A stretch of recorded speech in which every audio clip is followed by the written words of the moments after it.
leveled up. I'm on a new level. Everything I touch turn to gold.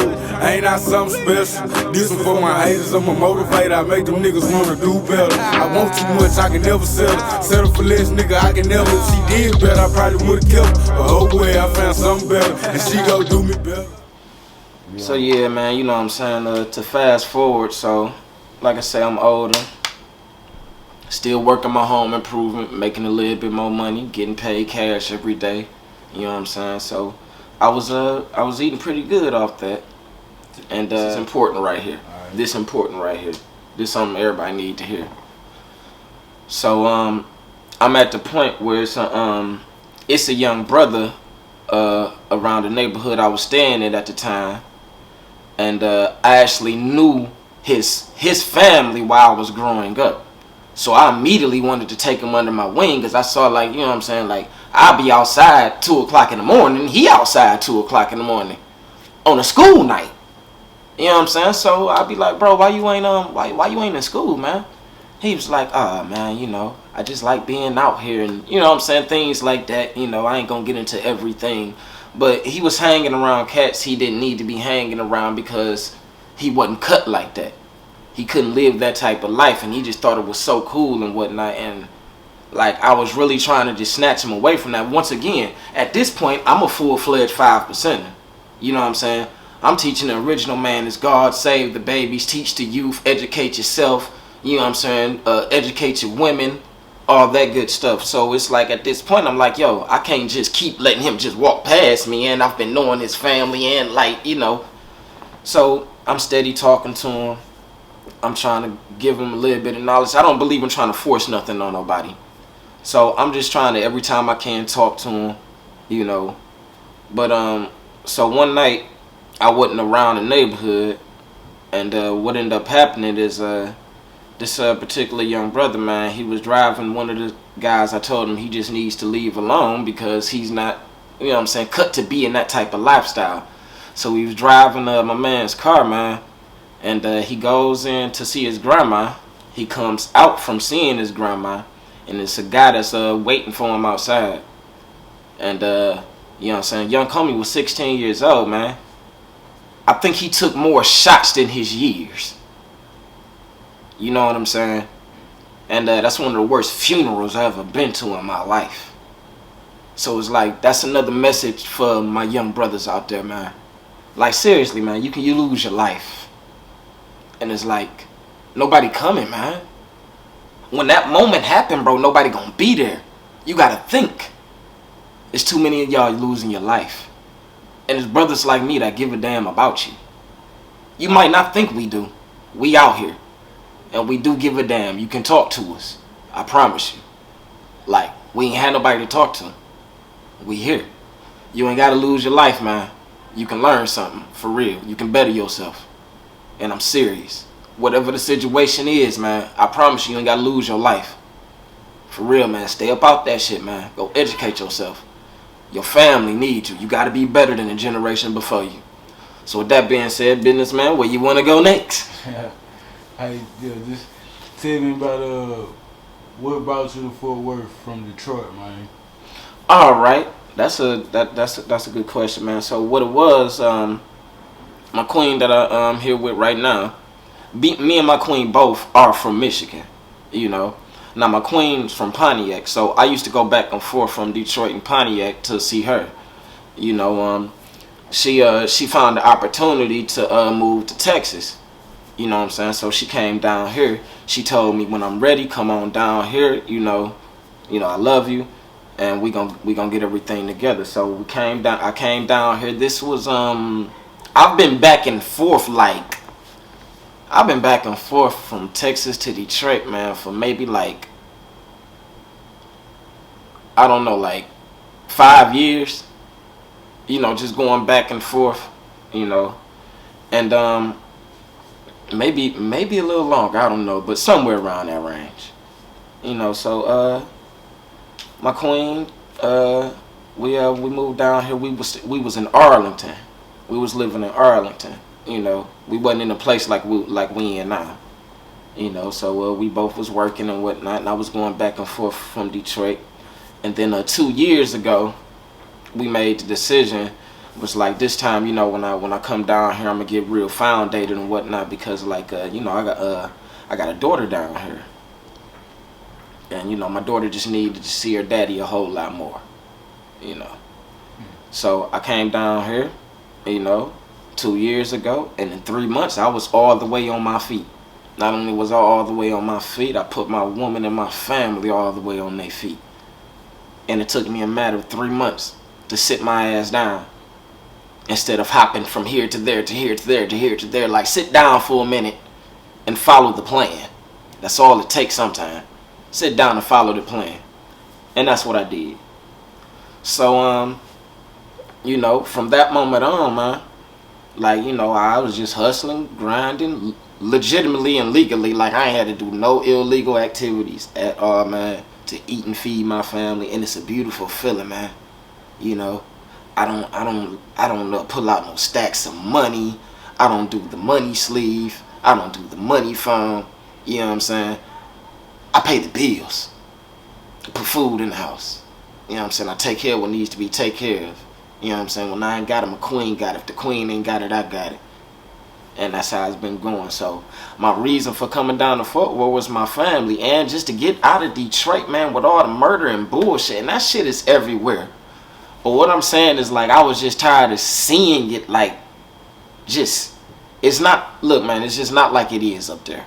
It's just not like it is up there. And I didn't want my mind frame to stay on that defensive and offensive mode at all times. Is somebody out to get you? Is you got to get somebody? You know what I'm saying? I was just tired of living like that, man. And it was like, you know, this opportunity came here. You know what I'm saying? My woman came down here. She found the opportunity.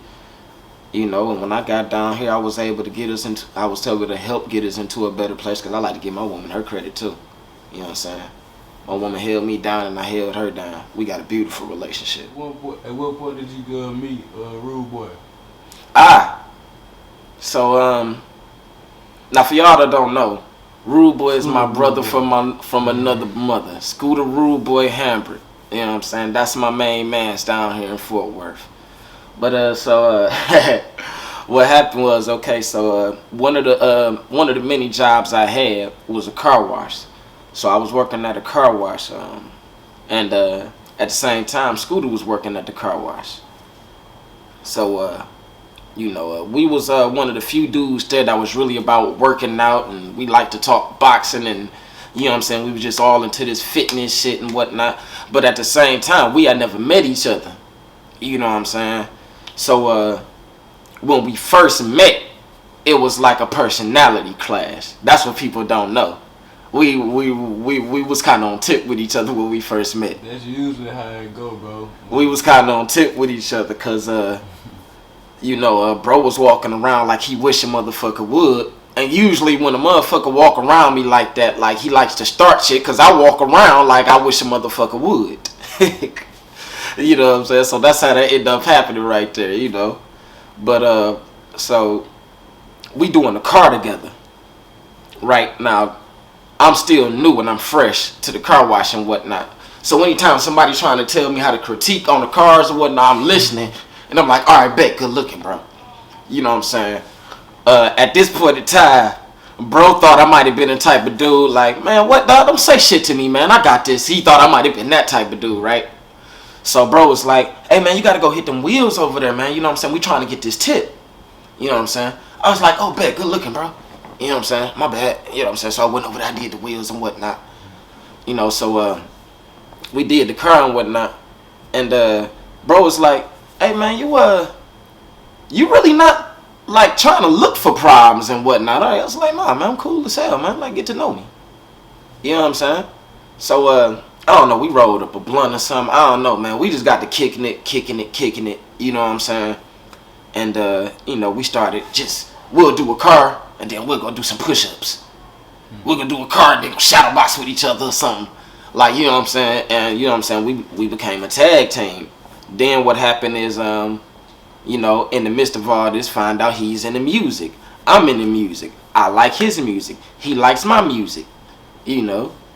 And so, you know, everything about each other, you know what I'm saying, it was like a yin and yang thing. You know what I'm saying? And we both were so glad that we didn't take our first meeting like the wrong way, because it was almost like it was basically like two alpha males jockeying for position. You know what I'm saying? Because, like, you know what I'm saying, you'll catch somebody looking at you, you'll look at them sideways too, like, hell yeah, bro, I see you, you see me. You know what I'm saying? Little type shit, man, like, you know. But what ended up happening is we just ended up clicking, bro, and find out, like, you know what I'm saying, we got a lot of things in common. You know what I'm saying? We both fathers. You know what I'm saying? We both love our women. You know, we both out here trying to do things for the community, you know, and together, you know what I'm saying, we made a unit. And now, you know what I'm saying, together we holding charity events, man. You know what I'm saying? We helping mentor the youth. We out here helping women's little foundations that are giving out food and whatnot. We got youth events that we actually about to hold for the youth, so they can come out and just put on the gloves and actually listen to some cats talk to them and learn something. Okay, yeah, speaking on that too, man. What drew you to the fight scene? What drew me to the fight scene? Well, truth be told, man, like, shit, man, like, just like I was telling you growing up in Detroit, man, it's like, look, you gonna grow up in Detroit, bro, you gonna fight. And it's best, you better learn how to fight. Like, you know what I'm saying? You better learn how to fight, you know, because it's not the type of place where you're just gonna walk the streets every day and just nothing's going to happen. That's just not reality. There's anomalies. Certain shit happens. Like, damn, bro, you ain't never been into a fight? Nope. Nothing ever happened? Nope. Man, peace and love to you, bro. I'm glad. You know what I'm saying? Because, like, we need to be peaceful, but peace is not the absence of war. Peace is not the absence of war. You have to go to war for your peace sometime. So, but what attracted me to the fight scene was like, man, I've always loved boxing. I've always loved martial arts. I got a book on Bruce Lee that's thick right now. You know, I should have brought some of my books out here. That's what I should have did, but it's all good. But, man, I've always loved boxing. You know what I'm saying? I've always loved martial arts. You know what I'm saying? I'm one of them. You would think I was born in the 70s because I was watching those movies. Yeah. You know what I'm saying? And, but this is what really did it for me. I was watching boxing one night with my moms. And Roy Jones Jr. came on the screen. And I had heard of him. I had, like, seen, like, highlights and whatnot. But I had never seen a Roy Jones Jr. fight, you know. So I'm watching this whole Roy Jones Jr. fight. I forget this dude he was fighting. But I didn't know you could beat somebody up that bad in the ring. I was 12 years old at the time. I didn't know it was legal to beat somebody that bad in a ring.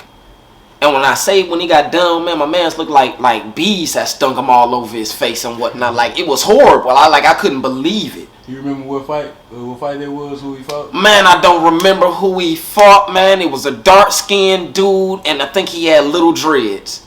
You know what I'm saying? But, you know what I'm saying, he clowned him. He beat dude up real bad, and I didn't know that was possible. I didn't even know you could fight like that. You know what I'm saying? Because, you know, Roy Jones Jr. is not your traditional boxer. He does not fight into traditional boxing stance. None of that. Matter of fact, they the man that he said did everything wrong and made it look good. You know what I'm saying? But that's what I watched him do. Like, I didn't know it was possible for somebody to hit you that many times, that clean. Like, none. Remind you, I'm 12 years old. You know what I'm saying? I like boxing and whatnot. And, you know what I'm saying? I get into little fights and whatnot. And every now and then I deal with a bully or something, but this was a whole nother level. Like, I didn't know that this was boxing for real. You know what I'm saying? And that moment right there, I fell in love with boxing. And I was like, you know what? I might as well just stay in shape at 12 years old, I was like, I'm just going to stay in shape for the rest of my life. Now, at this time, I had all ambitions of just being a professional fighter and like, yo, I'm just going to be one of the greatest of all time, and that's just going to be what it is. You know? But you know, at this point in time, you know, I needed family or somebody to really support me and get behind me, drop me off at the Crunk Gym or something, or, you know, or just find me a trainer, you know. But that's not what happened, and, you know what I'm saying, things happen for a reason. Speaking on the Crunk Gym, being from Detroit, have you ever been there? No, I have met individuals from the Crunk Gym. I sparred with one dude from the Crunk Gym before, but I don't know anybody right now, have any numbers. You know, that's actually something on my bucket list. To me, I feel I owe Detroit to go to the Crunk Gym and get some work in, you know what I'm saying? Because to me, Emmanuel Stewart was the greatest trainer of all time. Period. Like, Emmanuel Stewart was the single greatest trainer of all time. And one of the things that was on my bucket list as an athlete was, yo, man, I got to meet Emmanuel Stewart, man. I got to learn some tricks from Emmanuel Stewart. And Emmanuel Stewart died, and it broke my heart as an athlete. Like, man, there goes something that'll never happen. So, you know what I'm saying? Right now, one of my goals, and I surely will, is to meet Sugar Hill Stewart. You know, I'm definitely going to go to the Crunk Gym. I'm definitely going to get some work in. I'm going to learn something, you know, and that's going to be that. And I'm gonna continue that, because the Pull Up Kings is full effect. That's the name of me and my partner, Scooter Rude Boy, and we together. We the Pull Up Kings. We'll pull up anywhere for the work, and we mean that in a positive way. We mean that in all peace and positivity. We'll pull up anywhere. We with the smoke. You know what I'm saying? When it comes to the real fights, we with the smoke. When it comes to this training and whatnot, we'll pull up anywhere. We the Pull Up Kings. You know.